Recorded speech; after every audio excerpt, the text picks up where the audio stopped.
C'est un plaisir de vous retrouver dans ce dernier numéro du magazine Le Vrai Journal. Tout de suite, place au titre. Louise Mushikiwabo, pressentie pour prendre les rênes de la francophonie, éclaboussée par une affaire de crime perpétrée au Rwanda. Tout de suite pour les détails. Lancement d'une campagne contre la machine à voter par le comité laïque de coordination à travers tout le pays. On en parle dans ce journal. Les représentants du Conseil des sécurités à Kinshasa ce vendredi pour discuter du scrutin prévu dans 80 jours. Et le docteur Denis Mukwege, sacré prix Nobel de la paix pour sa lutte contre les violences faites aux femmes. Dans ce journal, vous suivrez un entretien accordé par le dénommé L'homme qui répare les femmes avec Peter Tiani. Voici donc pour les titres, mesdames, messieurs, bienvenue à tous.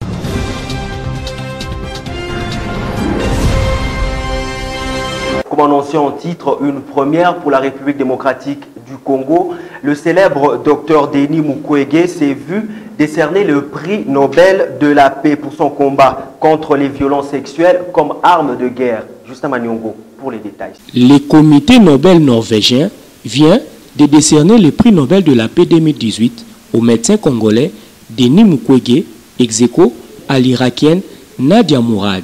Ceci pour son combat contre l'utilisation de la violence sexuelle comme arme de guerre. Un prix qui marque la reconnaissance de l'humanité tout entière au travail remarquable du gynécologue en faveur de la femme congolaise victime de viols dans son hôpital de Panzi à Bukavu dans le sud Kivu. Un travail qui lui a valu le surnom de réparateur de femmes. Âgé de 63 ans, natif de Bukavu, Denis Mukwege est fils d'un pasteur protestant. Après avoir obtenu son diplôme de médecine au Burundi, l'homme va se perfectionner en France. Les réparateurs de femmes mènent les combats contre la violence sexuelle comme arme de guerre en RDC depuis plus de 20 ans. Cela a fait de lui une figure emblématique de la société civile congolaise. L'homme n'hésite pas à pointer du doigt les autorités congolaises quant à la situation sécuritaire dans cette partie du pays. Il s'y est de noter qu'au travers ces prix, Dr Mukwege est le premier Congolais à recevoir le prix Nobel de la paix.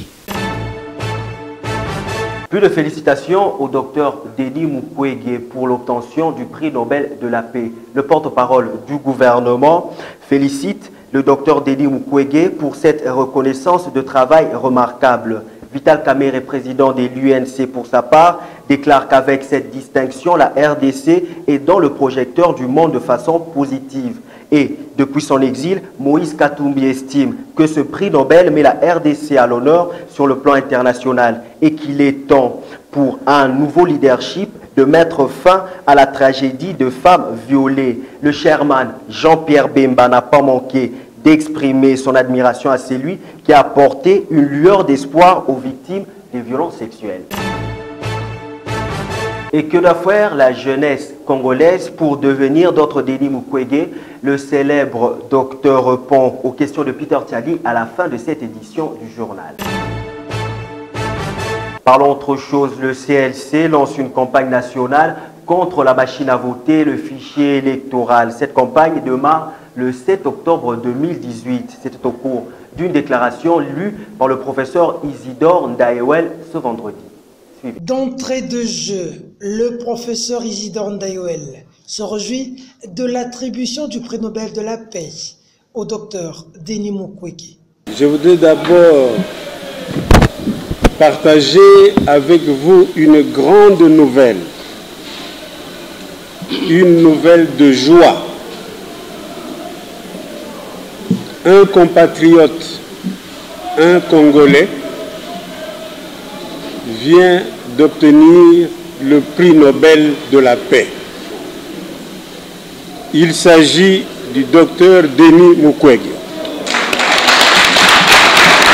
Ensuite, le lancement de la campagne contre la machine à voter. Le comité laïque de coordination se fait aujourd'hui le devoir d'assurer le lancement d'une vaste campagne pour décréter la mobilisation générale contre le recours à la machine à voter aux élections du 23 décembre 2018 et contre l'utilisation en l'état du fichier électoral actuel puisqu'il nécessite des améliorations urgentes pour assurer sa fiabilité en y extirpant tant de millions d'inscrits indésirables. Le CLC a choisi de faire démarrer cette campagne le 7 octobre, date d'importance stratégique, retenue de manière expresse par le calendrier électoral de la CENI pour le démarrage de l'opération d'impression, de conditionnement et de livraison des bulletins de vote, des procès-verbaux et des fiches de résultats, en attendant le déploiement de ces matériaux à partir du 16 novembre prochain vers les sites d'information. Quelles en sont les raisons? Ndayouel poursuit. On serait en droit de s'interroger sur les raisons de cette campagne du CLC, puisqu'il ne s'agit pour la CENI que de poursuivre l'application rigoureuse du calendrier électoral qu'elle a elle-même promulgué par sa décision numéro 65 du 5 novembre 2017. C'est que, dans l'entretemps, une initiative audacieuse et unilatérale est intervenue de déclasser les bulletins de vote au profit d'une certaine machine à voter. En moins de 80 jours de la date du 23 décembre 2018, la démarche de la CENI, au lieu de se soumettre à l'impératif du retrait de la machine à voter et de révision du fichier électoral, demeure figée sur ses choix initiaux tant décriés. Par son entêtement, elle ne cesse de répandre le venin de la suspicion. La campagne que lance le CLC a donc pour objectif de fédérer toutes les énergies populaires disponibles sur base de deux motivations essentielles. Le caractère spécial des élections en cours et le danger que représentent ces deux impositions. Par conséquent, les forces vives de la nation invitées. Le CLC invite-t-il toutes les forces vives de la nation et toutes les personnes de bonne volonté à prendre une part active à cette action? Par ailleurs, une pétition figurant parmi les actions de cette campagne lancée contre la machine. Sur place, des signatures collectées. La campagne se fera à travers Kinshasa, les provinces de l'intérieur et le Congolais de la diaspora. Processus électoral, la CENI manque exactement 289 millions de dollars américains sur les 432 millions budgétisés par la centrale électorale. Difficile pour celle-ci de répondre au rendez-vous du 23 décembre. Philippe Vumpi vous décrypte les faits. Un trou dans le caisse de la Commission électorale nationale indépendante CENI qui risquerait de bloquer la tenue de l'élection le 23 décembre prochain. À ce jour, il manque exactement 289 millions de dollars sur les 432 millions budgétisés par la centrale électorale. Selon l'état d'exécution du budget de la CENI, le gouvernement a versé au 30 juin une somme de 101 millions de dollars auxquels se sont ajoutés 42 millions de budget. 289 millions de dollars est une somme considérable qui met en question la capacité de la République démocratique du Congo d'organiser les élections présidentielles et législatives nationales et provinciales. Rappelons que le 25 septembre dernier, le président de la République, Joseph Kabila, a déclaré devant le parlementaire en congrès qu'il refusait toute aide internationale et que la RDC était prête à financer entièrement des coûts opérationnels de l'élection. L'avenir nous en dira davantage. Toujours sur le même chapitre, au parti Condor, son président Gabin Chitea estime que l'obstination de la centrale électorale à imposer la machine à voter aux élections du 23 décembre finira par entraîner le chaos. Justin Manyongo et Zikouane. Il serait difficile de commencer par autre chose que de remercier la population qui a répondu positivement, vraiment très déterminé à l'appel de l'opposition. Nous avons eu à inviter la population pour renouveler l'alliance qu'il y a toujours eu entre le peuple et l'opposition. Donc, mais le rendez-vous a été très satisfaisant.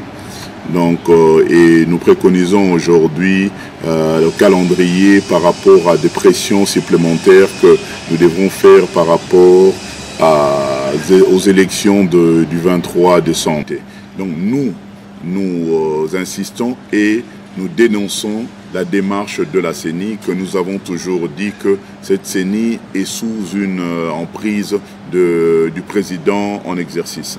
Alors, le reste de problème, pour nous, on sait que si la CENI n'arrive pas à nous donner des élections qu'on attend et dans les normes que nous attendons le 23, donc il n'y aura pas d'autre choix. Malheureusement, ça fait très longtemps que nous avons eu à soulever ce point-là d'une transition sans Kabila. Ce n'était pas une volonté, mais c'est une réalité.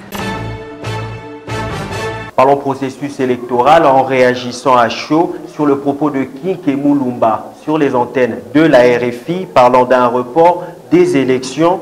Le vice-président de la plateforme Ensemble stipule que Joseph Kabila a clairement dit que nous sommes un État souverain et nous allons financer nous-mêmes les élections, en vertu de quoi Kinkémou Lumba devrait contredire son chef. Ces propos sont une banalité. Nous attendons tous les élections ce 23 décembre 2018. Point barre, pas une seconde de plus. Et à moins de 100 jours de la tenue du scrutin, la machine à voter continue d'empoisonner la classe politique congolaise. Albert Mokengo, candidat député national au Moamba, plaide pour la retenue tout en exhortant la centrale électorale à prêter l'oreille aux revendications des opposants. La RDC, c'est toute une famille, c'est une grande famille. C'est un pays que Dieu nous a donné à nous tous.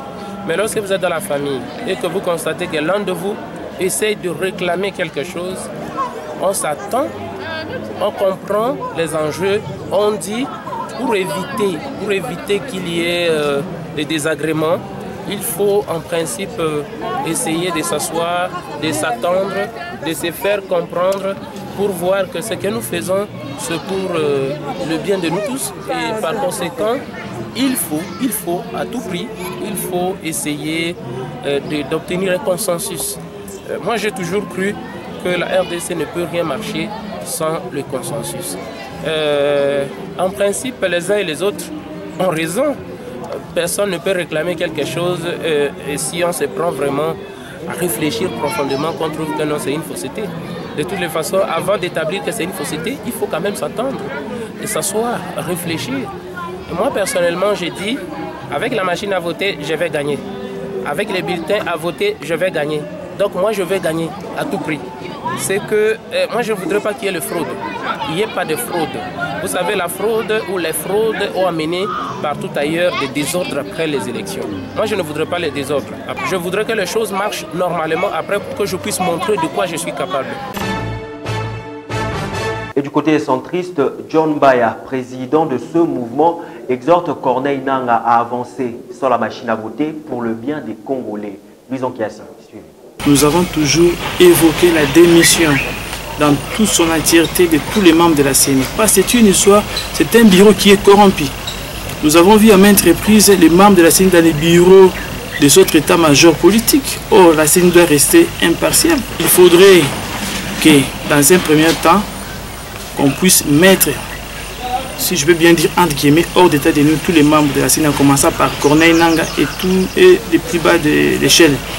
Mettre en place des nouveaux animateurs de la CENI. Nous disons tout ce que Nangaa organise, en tout cas pour nous, c'est pas normal. Nous disons encore non en majuscule de la machine à voter. Et le problème, ce n'est pas coûte que coûte avoir les élections. Le problème, c'est d'avoir des bonnes élections. Des élections qui vont nous introduire dans une nouvelle république, dans une atmosphère de paix. Vous comprenez? Donc des élections libres qui doivent être transparentes pour que lors du verdict plutôt, qu'il n'y ait pas de contestation. Mais si nous disons des élections pour les élections, avec ces machines que la population appelle machines à tricher, Donc, il faut s'attendre à des troubles. S'il faut qu'il y ait, si l'organisation de bonnes élections peut prendre 1, 2, 3 ans, nous assumons, nous sommes d'accord, pourvu qu'il y ait des véritables bonnes élections. Parlons à présent de la réunion entre la centrale électorale avec les candidats présidents de la République au siège de la CENI. Herman Boua doute de la sincérité de la CENI et soutient la transition citoyenne. Philippe Voupi pour les détails. Herman Boua, membre du mouvement citoyen Il est temps, qualifie d'une rencontre inutile la réunion de la CENI et des candidats présidents. C'est une rencontre inutile, c'est une rencontre sans objet, parce que le point le plus important qui devrait être débattu avec autant de vérité et autant d'énergie n'ont pas été évoqués. C'est une perte du temps inutile qu'on devrait faire autre chose.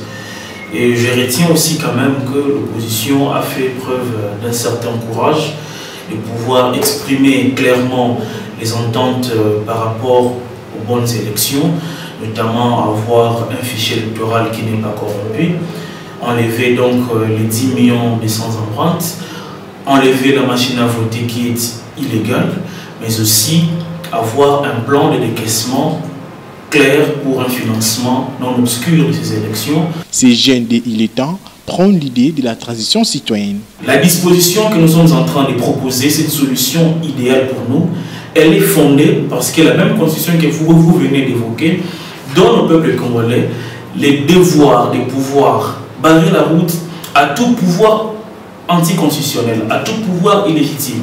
Ici, j'évoque bel et bien l'article 64.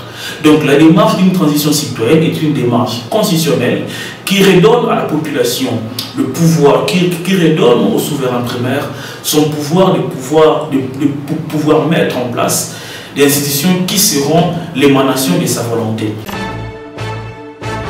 Société à présent, décès mystérieux, mercredi 3 octobre 2018 à Kinshasa, aux cliniques Ngaliema du Redoc Jean-Claude Ilunga, en titre au sud d'Ubangi. Élément de nos confrères de Congo indépendant, décrypté par Amir Otokossu. Jean-Claude Ilunga, mort naturelle ou meurtre? Le décès du Redoc en titre du sud d'Ubangi est mystérieux pour plus d'un. À en croire la version officielle, Jean-Claude Ilunga, natif du Grand Katanga, serait emporté par une infection foudroyante et généralisée. D'aucuns parlent de septicémie. Selon des sources bien informées, jointes à Kinshasa par congoindépendant.com, le chef de la sûreté provinciale en savait trop sur les excès commis par la force publique lors de manifestations pacifiques organisées notamment en septembre et décembre 2016, d'où l'éliminer était un impératif. Et d'autres sources n'excluent pas qu'il ait fini par devenir un témoin gênant sur l'assassinat de 2 experts onusiens, Michael Sharp et Zaïda Catalan. C'était le 13 mars 2017. Des témoins affirment l'avoir vu dans un hôtel à Kananga en compagnie des 2 envoyés du Conseil de sécurité. Qui dit vrai, affaire à suivre. Et comme annoncé en titre, les ambitions du pays de Kagame de diriger la francophonie par Louise Mushikiwabo, actuel ministre des Affaires étrangères, menacé par un vieux rapport de 15 ans produit par le tribunal pénal international sur les crimes commis par les autorités rwandaises encore aux affaires. Justin Magnogo pour les détails. Un article publié par le journal français Marianne, ces canards, vient de déterrer un vieux rapport des enquêteurs du tribunal pénal international pour le Rwanda, classifié top secret datant du 1er octobre 2003. Un rapport documenté qui charge le régime du président Kagame au Rwanda sur les crimes dont lui ainsi que ses collaborateurs ont commandité et exécuté pendant le génocide rwandais ainsi que les années suivantes. Ceci au travers l'armée patriotique rwandaise, une milice qui a permis à Paul Kagame de conquérir le pouvoir face au président de la République, Habyarimana. Ces documents effroyables parlent de sort des milliers de victimes, en majorité Hutus, livrées à la paire. Les rapports recensent également 18 sites de massacres ainsi que les techniques d'exécution consistant entre autres à lier de façon très serrée les coudes derrière le dos, poitrine saillante, jambes liées au niveau des chevilles ainsi que tant d'autres. Les rapports secrets désignent James Kabarebe, actuel ministre de la Défense, ainsi que d'autres compagnons de Kagame comme responsables dans l'exécution de certaines tueries. Tout ceci pour dire qu'un tel pays ne mérite pas de voir sa ressortissante diriger une organisation internationale incarnant de grandes valeurs comme la francophonie. Un pied de nez clair à la candidature de la Rwandaise Louise Mushikiwabo, qui est accusée d'ailleurs d'être le haut-parleur d'un dictateur. Car, étant ministre des Affaires étrangères, elle défend et couvre les crimes de Kagame devant toute l'humanité. On dit d'elle qu'elle n'a aucun état d'âme pour justifier enlèvement et assassinat d'opposants. Voilà pourquoi plusieurs personnalités dans le monde déclarent qu'une telle dame n'a pas sa place à la tête de la francophonie. Ceci est une affaire à suivre. Insécurité dans l'Est, encore des morts des compatriotes dans cette contrée du pays. Situation qui préoccupe plus d'un. Approché Jean Bosco Lalo, président de la société civile de l'Ituri, invite le gouvernement à privilégier une solution négociée. Guillaume Samba. Bon, en Ituri, la province de Djouk a subi des attaques de personnes inconnues qu'on appelle assaillants depuis un certain temps. Et il y a aussi attaques qu'on a connues à Tagba, ça c'est à Irumu. Donc la population de Djougou, Irumu est en train de vivre pratiquement dans la psychose de certains groupes armés qui opèrent depuis un certain temps. Ce sont des problèmes qui peuvent entraver le processus électoral. Nous sommes aujourd'hui au mois d'octobre qui va commencer bientôt. Il y a encore du temps. L'État a plusieurs militaires. L'État peut avoir même 3000 militaires à Ituri seulement. Pendant que la FRPI, peut-être comme élément, serait 500 ou 1000 ou même moins, bon, je n'ai pas le nombre. Et on ne comprend pas que depuis plus de 17 ans, 18 ans, on n'est jamais parvenu à éradiquer ces groupes-là. Pourtant, il y a eu plusieurs opérations qui ont été entamées et on ne comprend pas, elles persistent. Mais aujourd'hui, heureusement, avec Starek, on est arrivé à ce que le gouvernement va finalement analyser leur cas de charge. Ce qui est déjà une avancée, ça veut dire qu'ils doivent s'apprêter à la démobilisation. Et nous encourageons ce schéma-là, parce que là, il n'y aura plus de morts côté FARDC, il n'y aura plus de morts côté miliciens, il n'y aura pas aussi des pillages ou des morts côté civil. À présent, suivez l'entretien qu'a accordé Denis Mukwege, prix Nobel de la paix, à Peter Tiani. D'accord, ça c'est très important par rapport à la jeunesse. D'ailleurs, ce serait grave si je ne posais pas cette question. De par le monde, le Congolais aujourd'hui est présenté comme le raté, comme le corrompu. Il a la corruption dans le sang. Le Congolais, il est moins intelligent que le Rwandais, pas de xénophobie, je parle. Vous êtes la preuve que le Congolais intelligent et intègre existe. Vous êtes la preuve qu'un Congolais peut travailler dignement et être reconnu par les instances internationales. Question directe. Aux jeunes qui nous suivent, moi j'anime l'émission avec des jeunes. Ces jeunes qui ont ce problème de modèle aujourd'hui au Congo, le modèle aujourd'hui pose problème, qui peuvent vous prendre comme modèle. Que doivent-ils faire pour qu'ils deviennent un jour un docteur Mukwege? Et la petite question, jamais de prix au Congo, vous en avez eu de par le monde, pas au Congo, qu'est-ce que ça vous fait? Vous pouvez peut-être être comme un repère de nous jeunes. Ce sera ma dernière question. Une très grande importance pour moi, parce que je crois que un pays, un peuple, une nation, les intellectuels constituent des générateurs d'idées, de la pensée. Je crois qu'aujourd'hui, dans notre pays, nous avions donné beaucoup d'importance à la voir qu'à l'être.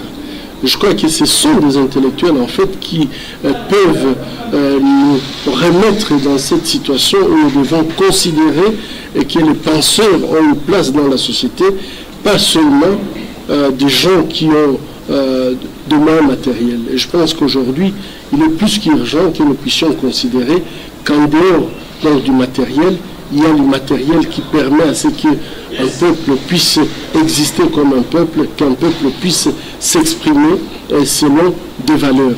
Je crois que, d'abord, je vais rectifier. Les Congolais n'est pas la description que vous faites. C'est complètement faux. Mais en fait, vous savez qu'on devient, c'est que si vous répétez à votre enfant tous les jours que vous êtes idiot, vous n'êtes pas intelligent, cet enfant finit par ne pas être intelligent puisqu'il pense que tout le monde reconnaît que je ne suis pas intelligent.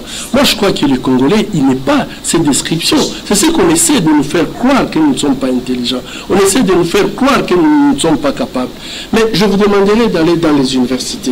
J'ai été dans beaucoup d'universités à travers le monde.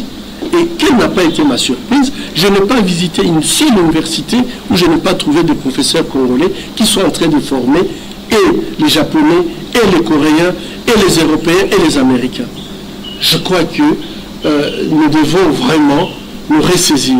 Il faut absolument que notre jeunesse comprenne que nous sommes dans une mauvaise passe, mais ce n'est pas un qualificatif que nous pouvons accepter que le peuple congolais n'est pas intelligent. Je vous dis, pas dans une seule institution universitaire où j'ai fait des conférences, où je n'ai pas trouvé un Congolais qui occupe une position, qui est un chercheur, sur qui peut-être même l'institution compte. Le grand problème, c'est que lorsque nous ne revenons pas sur les valeurs universelles, telles que la vérité, telles que la raison, des valeurs telles que par exemple la justice et la liberté. Effectivement, lorsque nous perdons ces valeurs fondamentales, nous tombons dans une situation où les autres, et je viens de le dire d'ailleurs ici, ont l'impression que tout Congolais a un prix. Et si moi je dois donner une leçon à la jeunesse congolaise, c'est qu'il faut absolument, absolument refuser, si vous êtes digne d'être homme, vous devez être capable d'apprendre le mot que nous avions perdu, de dire non. Si vous n'êtes pas capable de dire non dans votre vie, vous avez perdu une partie de votre humanité. Et je crois que c'est ça le grand problème. Aujourd'hui, tout c'est marchand. Vous devez discuter sur tout et on a l'impression que les Congolais ont un prix. Mais lorsque nous allons commencer à former un noyau de jeunes que vous pouvez essayer de corrompre et qui sont capables de vous dire j'ai faim, mais cet argent, je ne l'accepte pas puisque je n'accepte pas les idées derrière cet argent. Je crois que les gens vont nous respecter. Et vous êtes capable. Vous dites que vous êtes jeune. Vous êtes capable de dire non. Vous êtes capable de vous donner des convictions morales. Dans mon discours hier, j'ai dit la chose qu'il faut, en République démocratique du Congo, il faut commencer par la révolution morale. Il faut que nous puissions établir des valeurs. Et que ces valeurs, tout le monde puisse se dire, ce sont des valeurs que nous devons respecter. Et lorsque quelqu'un va à l'encontre de ces valeurs, que la société puisse avoir un regard sur cette personne. Mais aujourd'hui, si vous reprochez quelqu'un d'avoir volé, qu'est-ce qu'on vous dit?